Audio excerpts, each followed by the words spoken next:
यंदा वेळेच्या अगोदरच मान्सून केरळमध्ये दाखल. भारतीय हवामान विभागाने याविषयी ट्विट करत माहिती दिली आहे. दरम्यान पुढील 24 तासात मान्सून बंगालच्या उपसागरात दाखल होणार असल्याची माहिती मिळते. सध्या बंगालच्या उपसागरामध्ये आलेले आसनी हे चक्रीवादळ निवळत आहे. नैऋत्य मोसमी वाऱ्यांकरिता पोषक वातावरण निर्माण होत आहे. त्यामुळे विना अडथळा मान्सून दाखल होणार आहे. दक्षिण अंदमान आणि बंगालच्या उपसागरावर 15 मे दिवशी मान्सून दाखल होणार असल्याचा अंदाज हवामान अगोदर देण्याची शक्यता वर्तवली होती. यामुळे राज्यात विदर्भाच्या बहुतांश जिल्ह्यात असलेल्या उष्णतेची लाट पुढचे 2 ते 3 दिवस कायम राहणार आहे.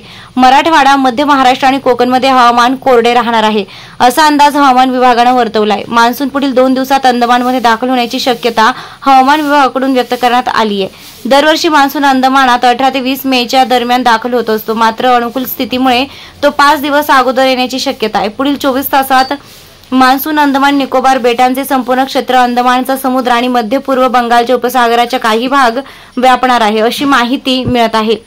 यामुळे यंदा केरळात वेळेआधीच मान्सून दाखल होणार असल्याचं शेतकऱ्यांसाठी ही खुशखबर आहे.